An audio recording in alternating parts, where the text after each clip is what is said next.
നമുക്ക് അലീനയുടെയും മനുഷ്യങ്ങളുടെയും വരാൻ പോകുന്ന ദിവസങ്ങളിലെ നല്ലൊരു കഥ കേട്ടാലോ? അതിനു മുമ്പ് ഒരു കാര്യം പറഞ്ഞോട്ടെ. വീഡിയോ ഇഷ്ടപ്പെടുവാണെങ്കിൽ നിങ്ങളൊന്ന് ഹൈപ്പ് ചെയ്യാൻ മറക്കരുതേ. ആദ്യമായി കാണുന്നവരാണെങ്കിൽ സബ്സ്ക്രൈബ് ചെയ്യാനും മറക്കരുത് കേട്ടോ. അങ്ങനെ നമ്മൾ കാണുന്ന ഒടുവിൽ അലീന രോഹിത്തിനെ ശുശ്രൂഷിക്കുന്നൊക്കെ ഉണ്ട്. രോഹിത്തിന് മനസ്സിലായി തൻ്റെ ചേച്ചി തന്നെയാണ് ഇവരെന്നുള്ള കാര്യം. അല്ലായിരുന്നെങ്കിൽ ഒരു കാരണവശാലും തനിക്ക് ഇങ്ങനെ ഒരു വയ്യായിക വന്നു കഴിഞ്ഞപ്പോൾ തൻ്റെ കൂടെ ഇരുന്ന് തന്നെ ഇങ്ങനെ ശുശ്രൂഷിച്ച് മുന്നോട്ട് പോവില്ലായിരുന്നെന്ന് മനസ്സിലായി. അല്ലെങ്കിലും ദേഷ്യവും വാശിയും വൈരാഗ്യം ഒക്കെ വെച്ചിട്ട് ഇനിയിപ്പോൾ എന്താവാനായിട്ടാണ് രോഹിത്ത് പതുക്കെ അലീനയോട് അടുക്കുമായിരുന്നു. രോഹിത്തിന് നേരത്തെ അലീനയെന്ന് പറഞ്ഞാൽ കട്ടക്കളിപ്പായിരുന്നു. പക്ഷേ എങ്കിൽ ഇപ്പം ആ സ്വഭാവം അങ്ങോട്ട് മാറി. അലീന പറയുന്നതൊക്കെ രോഹിത്ത് അനുസരിക്കാൻ തുടങ്ങി. അലീനയോട് കൂടുതലെടുത്ത് രോഹിത്ത്. അലീനയ്ക്കും ഭയങ്കര സന്തോഷമുള്ള കാര്യമായിരുന്നു. അതുമാത്രമല്ല, ബാലേന്ദ്രൻ സ്വപ്നത്തിൽ പോലും പ്രതീക്ഷയല്ല ഇത്ര പെട്ടെന്ന് അലീനയ്ക്ക് രോഹിത്തിനെ മാറ്റിയെടുക്കാൻ സാധിക്കുമെന്ന്. അവൻ്റെ പനിയൊക്കെ കുറഞ്ഞു കഴിഞ്ഞപ്പോഴത്തേനും അവനാൾ ഉഷാറായി കഴിഞ്ഞപ്പം അലീനയായിട്ട് സംസാരിക്കാനും എല്ലാം തുടങ്ങി. നേരത്തെ എന്ന് പറഞ്ഞാൽ എപ്പോഴും കുറ്റപ്പെടുത്തലുകളും അല്ലെങ്കിൽ അലീനയോട് ദേഷ്യപ്പെടലും മാത്രമായിരുന്നു. പക്ഷെ ഇപ്പോഴങ്ങനെയല്ല. പിന്നീട് വൈജയന്തി വീട്ടിലേക്ക് വരുന്നുണ്ട്. വൈജയന്തിക്ക് ഒട്ടും മനസ്സുണ്ടായിരുന്നില്ല കടപ്പാട്ട് വീട്ടിലേക്ക് വരാനായിട്ട്. ഗംഗാധരനും ശിവശങ്കരനും ഒക്കെ നിർബന്ധിച്ചു. അവർക്കറിയാം നിർബന്ധിച്ചില്ലെങ്കിൽ പണി പാളൂന്നുള്ള കാര്യം.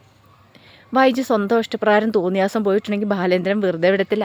കാരണം കോടതി കേസെത്തി കഴിയുമ്പോഴത്തേനും അവളെ അവിടെ ഇട്ട് നാണം കെടുത്തും. പിന്നെ വൈജയുടെ ജീവിതം തന്നെ തകർന്നു പോകുമെന്നറിയാം. പക്ഷെ അങ്ങനെ വീട്ടിലേക്ക് വന്നാലും അലീനയെ കാണുമ്പോഴത്തേനും ഭയങ്കര ദേഷ്യമായിരുന്നു വൈജയ്ക്ക്. കാരണം ഇവളാണ് തൻ്റെ ജീവിതം ഇല്ലാതാക്കിയത്. തൻ്റെ കുടുംബം തന്നെ നശിപ്പിച്ച് ഇവളാണ്. ഇവൾ എന്ന് ഇങ്ങോട്ടേക്ക് വന്നോ അതുകൊണ്ടാണ് ഈ പ്രശ്നങ്ങളൊക്കെ ഉണ്ടായെന്ന്. വൈജയ്ക്ക് ശരിക്കും നടക്കാനൊന്നും പറ്റുന്നുണ്ടായിരുന്നില്ല. പതുക്കെ പിടിച്ച് വെച്ച വൈജ നടന്നുകൊണ്ടിരുന്നേ. ഫിസിയോതെറാപ്പിയും കാര്യങ്ങളൊക്കെ ചെയ്ത് ഒന്ന് ഉഷാറായി വരുന്നുണ്ടായിരുന്നുള്ളൂ വൈജ. അങ്ങനെ വീട്ടിലേക്ക് വന്നു കഴിഞ്ഞപ്പോൾ ബാലേന്ദ്രൻ തൻ്റെ നിലപാട് ആദ്യമേ തന്നെ വ്യക്തമാക്കിയിട്ടുണ്ടായിരുന്നു. ഇനി വൈജയെ താൻ തന്നെ ഭാര്യയായിട്ട് അംഗീകരിക്കില്ല എന്ന്. എന്തൊക്കെ വന്നാലും ശരി, ഒരിക്കലും അംഗീകരിക്കാൻ പറ്റില്ല. അലീനയെ പറഞ്ഞു വിടുന്ന കാര്യത്തെ ചൊല്ലി ബാലേന്ദ്രൻ വൈജയം വീണ്ടും വഴക്കുകളും പ്രശ്നങ്ങളൊക്കെ ഉണ്ടാകുന്നുണ്ട്.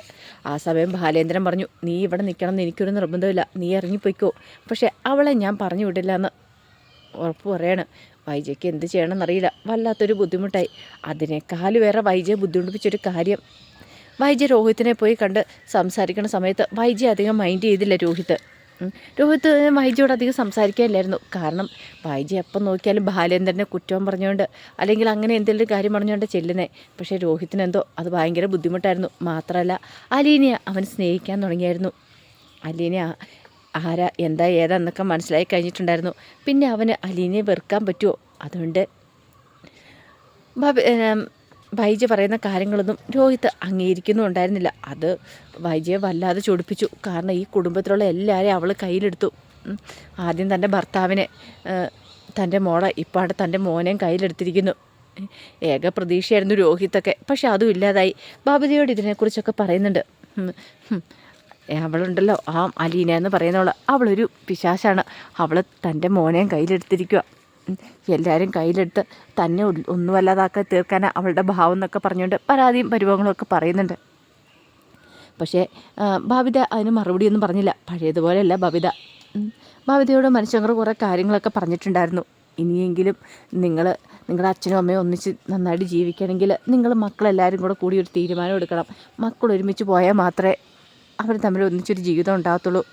അപ്പോൾ അതെല്ലാം ഓർത്ത് കഴിഞ്ഞപ്പോൾ ബബിതയ്ക്കും തോന്നി ഇനിയിപ്പം അമ്മയോടൊപ്പം വാശി പിടിച്ച് നിന്നിട്ട് കാര്യമൊന്നുമില്ല, കുറച്ച് താഴ്ന്നു കൊടുക്കുന്നത് നല്ലതെന്ന് തോന്നി.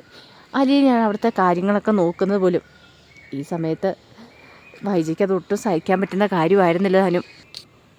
വൈജ ഹോസ്പിറ്റലിൽ നിന്ന് ഡിസ്ചാർജായി വീട്ടിലേക്ക് വന്നെന്നറിഞ്ഞു കഴിഞ്ഞപ്പം സൗദാമിനി അമ്മയ്ക്ക് വൈജയെ കാണണമെന്നൊക്കെ ആഗ്രഹം ഉണ്ടായിരുന്നു. അങ്ങനെ മനുവിനോട് തൻ്റെ ആഗ്രഹങ്ങളും കാര്യങ്ങളൊക്കെ പറയുന്നുണ്ട്. എനിക്ക് അവളെ ഇന്ന് കണ്ടാൽ കൊള്ളാമെന്നുണ്ടെന്ന്. ഒടുവിൽ വൈജ സൗദാമിനി അമ്മയെ കാണാനായിട്ട് വരുന്നുണ്ട്. അങ്ങനെ വന്നു കഴിഞ്ഞപ്പോഴത്തേനും സൗദാമിനി അമ്മയോട് വൈജ കുറേ കാര്യങ്ങളൊക്കെ പറയുന്നുണ്ട്. ആ വീട്ടിൽ എനിക്കൊരു വിലയില്ല, അങ്ങനെ ഇങ്ങനെയാ, എല്ലാവരും കൂടെ എന്നെ അടിച്ച് പുറത്താക്കാൻ ശ്രമിച്ചുകൊണ്ടിരിക്കുക, അല്ലെങ്കിൽ എനിക്ക് ആ വീട്ടിൽ കഴിയണമെന്നൊന്നും ഉണ്ടായിരുന്നില്ല, ഗംഗേടനൊക്കെ നിർബന്ധിച്ചുകൊണ്ട് മാത്രമാണെന്നൊക്കെ പറഞ്ഞു കഴിഞ്ഞപ്പോഴത്തേന് സൗദാമിനിയമ്മ പറഞ്ഞു, അത് ഇനിയിപ്പോൾ അതൊന്നും പറഞ്ഞിട്ട് കാര്യമില്ല, നിനക്ക് 3 മക്കളുണ്ടല്ലോ, അവരെ ഓർത്ത് സഹിച്ച് ക്ഷമിച്ച് നീ പോകാൻ നോക്കുന്നൊക്കെ പറഞ്ഞ് ഒരു ഉപദേശമൊക്കെ കൊടുക്കുന്നുണ്ട്. പക്ഷേ കമല എഴുതിയിൽ എണ്ണ ഒഴിച്ചു വിടുകയോ ചെയ്തേ.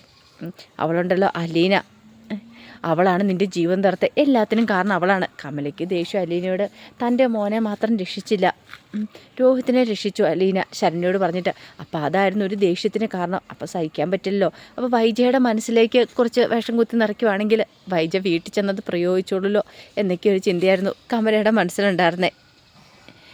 ഈ സമയത്ത് അലീന ശരണ്യെ വിളിക്കുന്നുണ്ട്. ശരണ്യെ വിളിച്ചിട്ട് കാണണം എന്നൊക്കെ പറയണം. കാരണം ശരണ്യ ഇപ്പോഴും വീടിനുള്ളിൽ തന്നെ ഇരിക്കുവാണ്, പുറത്തേക്കൊന്നും ഇറങ്ങാൻ തുടങ്ങിയിട്ടുണ്ടായിരുന്നില്ല. അലീനയ്ക്ക് തോന്നി ഇങ്ങനെ പോയിട്ടുണ്ടായി ശരിയാകത്തില്ലെന്നുള്ള കാര്യം. ഒടുവിൽ ശരണ്യെ കാണാനായിട്ട് അലീന ചെല്ലുന്നുണ്ട്.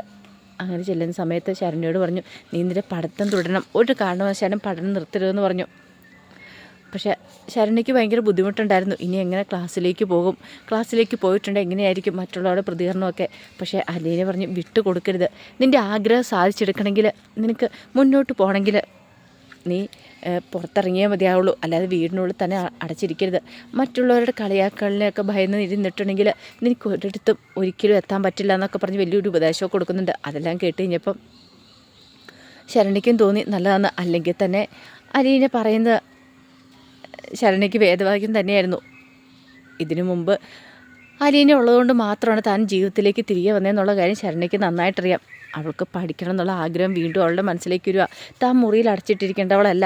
പിന്നീട് വീട്ടിൽ അവൾ കാര്യം അവതരിപ്പിക്കുകയാണ്. തനിക്ക് പഠിക്കാൻ പോകണം, പഠിക്കണം എന്നൊക്കെ പറഞ്ഞ് ഇനിയിപ്പോൾ ആദ്യം ശരണ്യയുടെ അച്ഛനും അമ്മയ്ക്ക് എതിർത്തു. പുറത്തിറങ്ങിയിട്ടുണ്ടെങ്കിൽ എങ്ങനെയായിരിക്കും എന്നൊരു ഭയവും കാര്യങ്ങളൊക്കെ അവർക്കുണ്ടായിരുന്നു.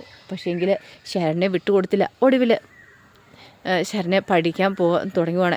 ശരണ്യയ്ക്ക് പുതിയൊരു ആത്മവിശ്വാസം അത് കൊടുക്കുകയും ചെയ്തു. ആദ്യമൊക്കെ ഇത്തിരി ബുദ്ധിമുട്ടുണ്ടായിരുന്നെങ്കിലും പക്ഷേ ശരണ്യ പതുക്കെ എല്ലാവരുമായിട്ട് ഇണങ്ങി വീണ്ടും ജീവിതത്തിലേക്ക് മടങ്ങി വരുവാണ്. വൈജ വീട്ടിലേക്ക് വന്നിട്ടുണ്ടായിരുന്നെങ്കിലും വൈജയ്ക്ക് സ്വന്തമായിട്ട് എല്ലാ കാര്യങ്ങളൊന്നും ചെയ്യാൻ പറ്റുന്നുണ്ടായിരുന്നില്ല. എപ്പോഴും ആരുടെ സഹായം ഒരാളുടെ വേണ്ടി വരും. ഭവിതയെ ഇടയ്ക്കിടയ്ക്ക് വിളിച്ചാലും ഭവിതയാണെങ്കിൽ പകുതി സമയം ഫോണിനകത്തൊക്കെ നോക്കിക്കൊണ്ടിരിക്കും. ഭവിതയാണെങ്കിൽ ചെല്ലത്ത് പോലും ഇല്ല. എന്ത് ചെയ്യാൻ പറ്റും? വേറെ ഹോം നഴ്സിംഗ് കൂടെ നിർത്താൻ പറ്റില്ലാത്തതുകൊണ്ട് വല്ലാത്തൊരു ടെൻഷൻ ഉണ്ടായിരുന്നു വൈജയ്ക്ക്. പക്ഷേ അലീന അതൊന്നും കാര്യമാക്കില്ല. അലീന വൈജയുടെ കാര്യങ്ങളൊക്കെ നല്ല കൃത്യമായിട്ട് തന്നെ നോക്കുന്നുണ്ടായിരുന്നു. വൈജ ആവശ്യപ്പെട്ടില്ലെങ്കിൽ പോലും വൈജയ്ക്ക് വേണ്ടുന്ന കാര്യങ്ങളൊക്കെ അലീന ചെയ്തു കൊടുത്തു. ദേഷ്യപ്പെടുമെങ്കിലും വൈജ അതൊക്കെ സ്വീകരിക്കുന്നുണ്ടായിരുന്നു. സ്വീകരിക്കാതിരിക്കാൻ പറ്റില്ല ആ വീട്ടിൽ കഴിയണ സമയത്ത്, അല്ലാതെ വേറെ നിവൃത്തിയില്ലല്ലോ. പിന്നീട് ഒരു ദിവസം രേവതിക്കുട്ടിയെ വിളിക്കുന്നുണ്ട് അലീന രേവതിക്കുട്ടിയെ വിളിച്ചിങ്ങനെ സംസാരിക്കുവാണ്. അവിടുത്തെ വിശേഷങ്ങളൊക്കെ പറയുന്ന സമയത്ത് വൈജയെക്കുറിച്ചുള്ള സംസാരം വരുവാണ്. അത് കേട്ട് കഴിഞ്ഞപ്പോഴത്തേനും അലീന പറഞ്ഞു, അമ്മ പഴയതുപോലെയൊന്നുമല്ല, ഒന്നുകൂടെ എന്നോട് ദേഷ്യമൊക്കെ കൂടിയിട്ടുണ്ട്. പക്ഷേ എൻ്റെ സഹായം സ്വീകരിക്കാതിരിക്കാനായിട്ട് അമ്മയ്ക്ക് പറ്റില്ല എന്ന് പറഞ്ഞു. ഇന്നല്ലെങ്കിൽ എന്തെങ്കിലും ഒരു സമയത്ത് അമ്മ സത്യങ്ങളൊക്കെ തിരിച്ചറിയും. ഞാൻ ആരാന്നുള്ള കാര്യങ്ങൾ, ഞാൻ അമ്മയുടെ മോളാന്നുള്ള കാര്യങ്ങളൊക്കെ തിരിച്ചറിയുന്നൊരു ദിവസം വരും. അങ്ങനെ വന്നു കഴിയുമ്പം ഒരു പക്ഷേങ്കിൽ അമ്മയുടെ ഈ ദേഷ്യമൊക്കെ മാറുമായിരിക്കും. അത് പക്ഷേ ഞാൻ ഈ വീട്ടിലുണ്ടാകുന്ന അറിയത്തില്ല. കാരണം അമ്മയുടെ ഇപ്പോഴത്തെ ഈ ദേഷ്യമൊക്കെ കണ്ട് എത്ര നാളും എനിക്കിവിടെ പിടിച്ചേക്കാൻ പറ്റുമെന്ന് അറിയില്ല എന്നൊക്കെ ഇങ്ങനെ പറയുന്നുണ്ട്. ഇത് അവിടേക്ക് വന്ന് രോഹിത്ത് കേട്ടു ഈ സംസാരം. രോഹിത്ത് ഒരു നിമിഷം ഞെട്ടിപ്പോയി. രോഹിത്ത് ഒരിക്കലും പ്രതീക്ഷിച്ച കാര്യമായിരുന്നില്ലത്. കാരണം തൻ്റെ ചോരയാണ്, വേണേൽ DNA ടെസ്റ്റ് നടത്താനൊക്കെ അലീന പറഞ്ഞിട്ടുണ്ടായിരുന്നു രോഹിത്തിന് പനി വന്ന സമയത്ത്. പക്ഷേ തൻ്റെ അച്ഛൻ്റെ മോളാന്നോർത്ത് കരുതിയിരുന്നതാണ് അലീന. പക്ഷേ തൻ്റെ അമ്മയുടെ മോളാണ്, വൈജയുടെ മോളാണ് അലീന എന്നുള്ള സത്യം അപ്പോഴാണ് രോഹിത്ത് അറിയുന്നത്. അതിനു മുമ്പ് രോഹിത്തിന് ഇതിനെക്കുറിച്ച് യാതൊരു അറിവുണ്ടായിരുന്നില്ല. രോഹിത്തിന് വല്ലാത്തൊരു ഞെട്ടലായിരുന്നത്. ഇങ്ങനെ ഇത്രയൊക്കെ ആയിട്ടും തന്നെ തൻ്റെ അമ്മയൊക്കെ സ്നേഹിച്ച് തൻ്റെ ചേച്ചി ഇത്രയും കാലം ഇവിടെ കഴിഞ്ഞ് രോഹിത്തിന് ചിന്തിക്കാൻ പറ്റുന്നില്ല അപ്പുറം വരുന്നത്. പിന്നീട് രോഹിത്ത് പോയി അലീനയോട് മാപ്പ് പറയുന്നൊക്കെയുണ്ട് ചെയ്തു പോയ തെറ്റുകൾക്കൊക്കെ. കാരണം സ്വന്തം ചേച്ചിയാണ് താൻ പീഡിപ്പിക്കാൻ ശ്രമിച്ചത്, അത് തൻ്റെ അറിവില്ലായ്മ കൊണ്ട് ചെയ്തതാണ്. അങ്ങനെ രോഹിത്ത് പോയി മാപ്പൊക്കെ പറയുന്നുണ്ട്.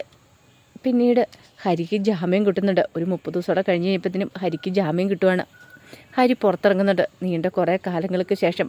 കമലയ്ക്ക് സന്തോഷമായി. പക്ഷേ പറയാൻ പറ്റില്ല, ഇനിയിപ്പോൾ കേസ് കോടതി വന്ന് കഴിയുമ്പോഴത്തേനും ഹരിക്ക് ശിക്ഷ കിട്ടിയിട്ടുണ്ടെങ്കിൽ എന്താവുമെന്നൊരു ചിന്ത കമലയ്ക്കുണ്ടായിരുന്നു. എന്നാലും ഒരു തൽക്കാല ആശ്വാസം കാര്യങ്ങളൊക്കെ ഉണ്ടായിരുന്നു.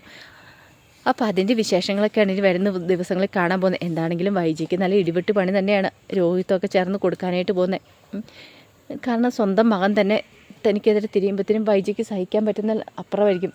കാരണം അലീനയെ ചേർത്ത് പിടിക്കുവാണ് രോഹിത്ത്. അവർ തമ്മിലുള്ള ആ കൂട്ടും കാര്യങ്ങളൊക്കെ കാണുമ്പോൾ വൈജിക്ക് സഹിക്കാൻ പറ്റുമോ? എങ്ങനെയെങ്കിലും അലീനെ ആ വീട്ടിൽ നിന്ന് ഇറക്കി വിടാൻ ശ്രമിക്കുന്ന സമയത്താണ് ഇങ്ങനത്തെ സംഭവങ്ങളൊക്കെ ഉണ്ടാകുന്നത്. അപ്പോൾ അതിൻ്റെ വിശേഷങ്ങൾക്കായി നമുക്ക് എല്ലാവർക്കും കാത്തിരിക്കാം കേട്ടോ. ഒരിക്കൽ കൂടി എല്ലാവർക്കും ശുഭദിനം നേർന്നുകൊണ്ട് നിർത്തുന്നു. നന്ദി.